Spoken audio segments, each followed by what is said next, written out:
Hey guys, in this month's top 5, I'm going to be sharing with you some of my favorite British period dramas.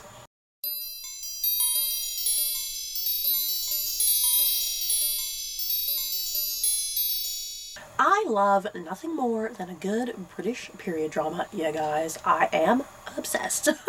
Plus, just sexy British people all over the place, you guys. I love it. Give it to me. So yeah, last year I did a top 5 video fairly similar to this, but it was all British period dramas that were like one season or like a mini series, effectively. So yeah, this top 5 is going to be kind of the same, but it's going to be multi-season British shows that went on for multiple seasons and whatnot. So yeah, let's get going. At number 5, Ripper Street, and it ran for 5 seasons. Ripper Street was so freaking good, you guys, and I feel like it was just so vastly underrated. I feel like no one watched it. It's like, what is wrong with the world? Watch this show.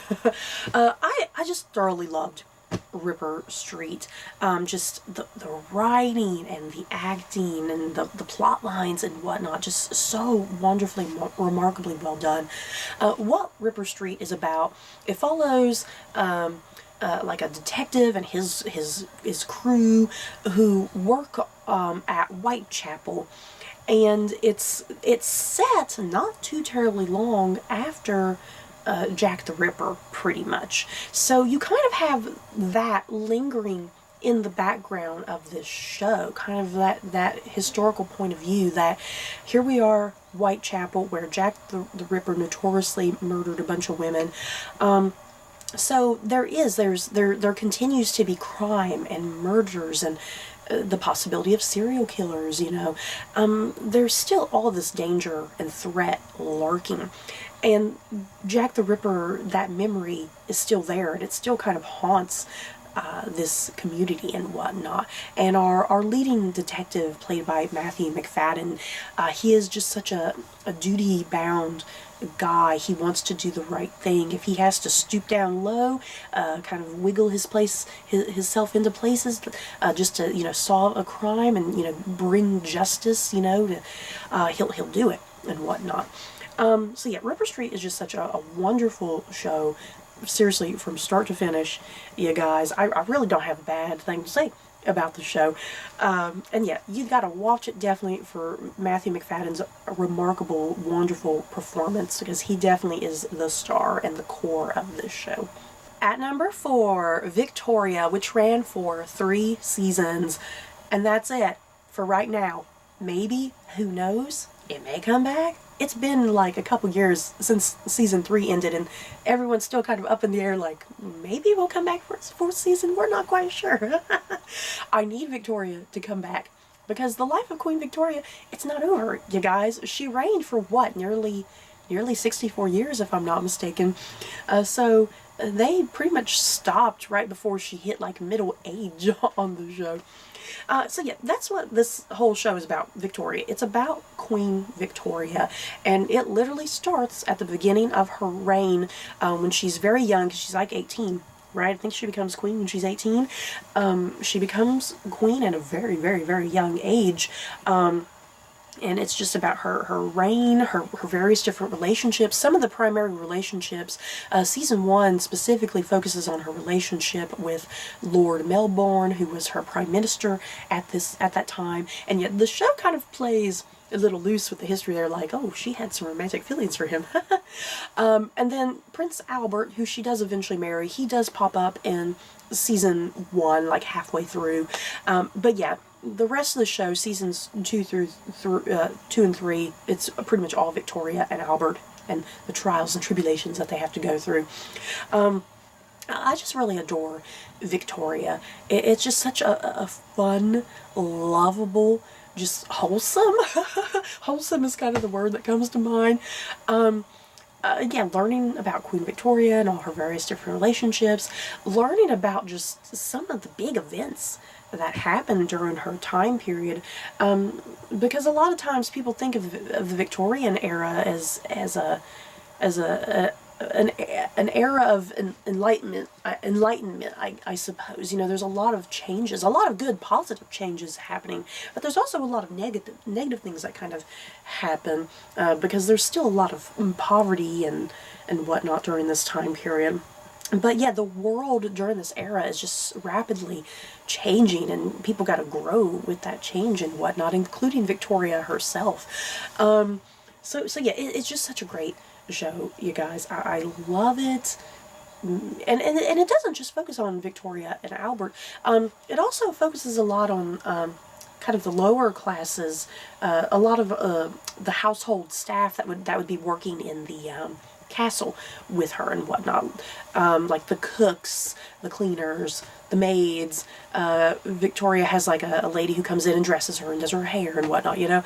So it's almost very comparable to Downton Abbey, I would say. If you like Downton Abbey, you'll probably definitely really like Victoria. But yeah, love Victoria. Give me my season 4, people, please. At number 3, Peaky Blinders. And right now, at the time that I am filming this video, you guys, it has 5 seasons, but a 6th season is coming. Peaky Blinders. Oh my god, wow. This show. Woo! What you need to know about Peaky Blinders, if you've not watched it, it focuses on the Shelby family, primarily.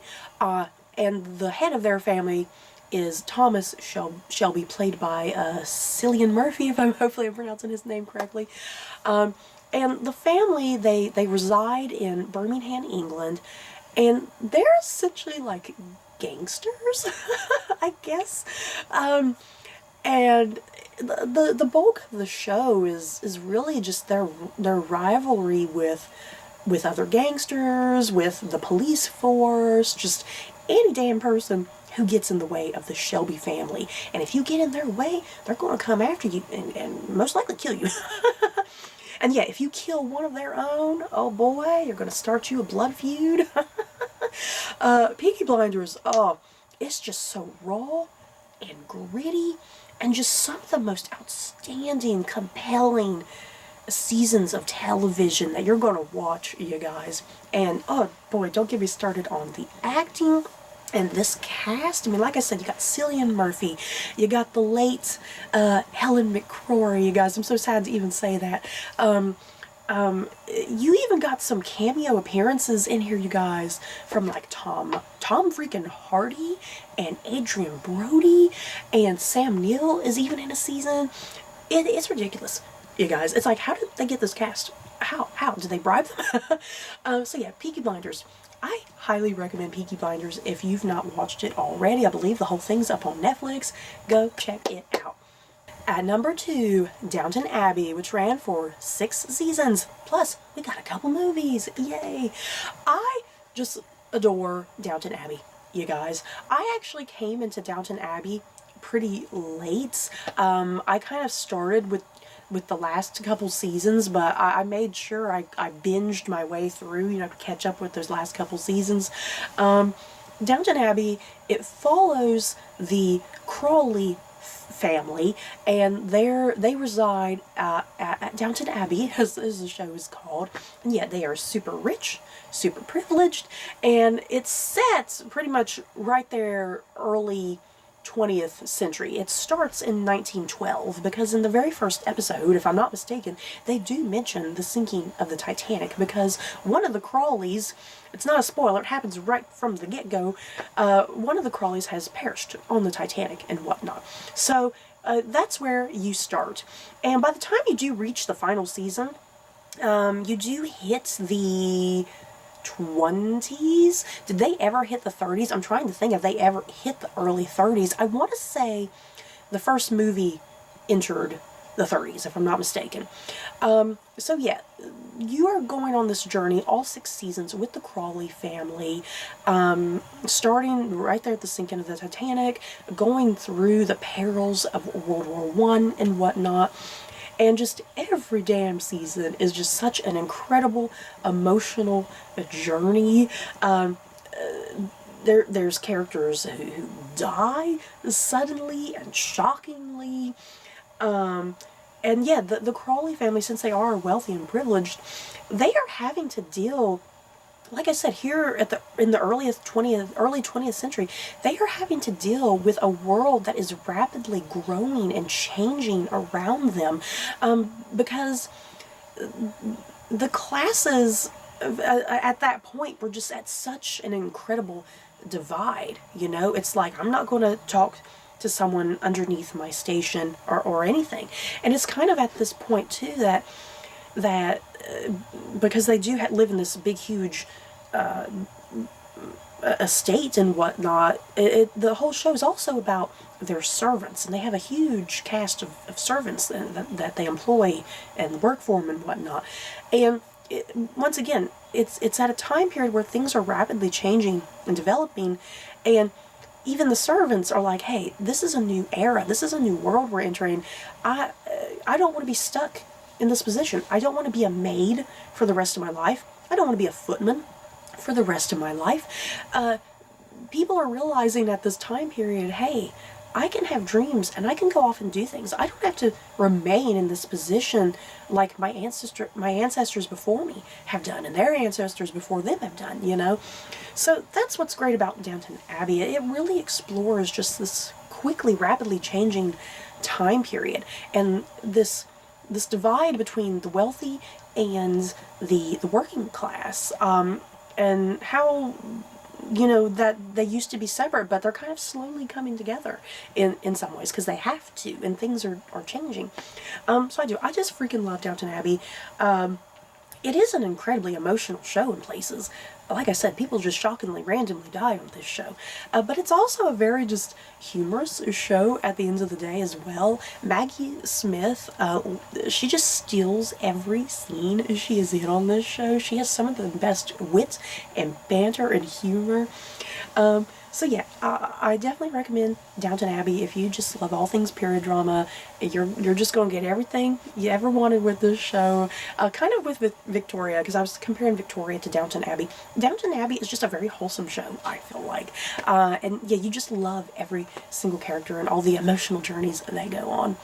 And at number 1, if you've not guessed it already, because I tend to just go on and gush about this show, Poldark, which aired for 5 seasons. I was just absolutely freaking obsessed with Poldark, you guys. Each season that aired for 5 years. It's just such a great show. It's another wholesome show. I think I tend to have a thing for wholesome British shows. What you need to know about Poldark, it follows Ross Poldark, played by the wonderfully sexy, attractive God's gift to humanity, Aidan Turner, you guys. Follows Ross Poldark, who is returning to Cornwall, England, after he has been serving in the American Revolutionary War. He comes back, he's a wee bit injured, and he's expecting to come back and reunite with his lady love and propose to her and marry her. But alas, things go quickly downhill when he arrives back home. His family kind of think he might have been dead, something like that. So in the meantime, his lady love Elizabeth has married his cousin Francis. Oh hell no. And not only that, Ross, he returns back to his ancestral home, only to find that it's a little decrepit and a little run down, because the servants that he put in charge of this house, they've just kind of let it fall to disrepair. And also, his father has died in the meantime. So Ross is returning to just a lot of heartache and turmoil, and it's not good. It's not fun to be Ross Poldark right now.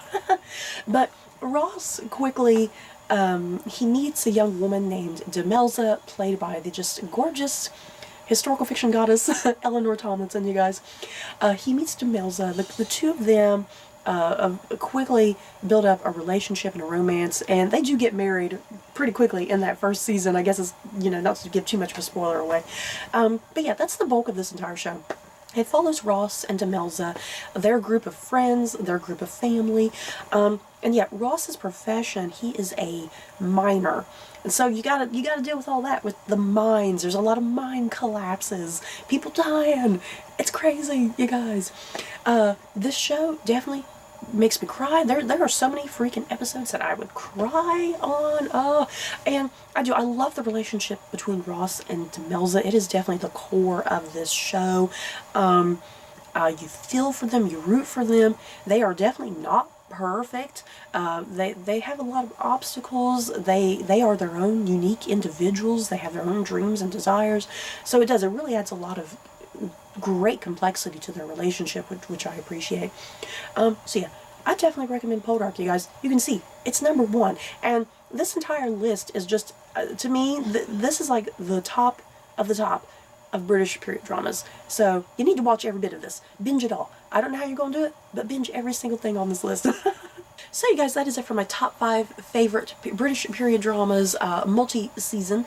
So in the comments below, what are some of your favorite British period dramas? Because maybe I haven't seen them. Oh my god. So if I haven't, I need to definitely go watch it, like, right now. So that's it for this video. Don't forget to like, comment, and subscribe. And if you like this video, you may like these other videos. Bye, guys.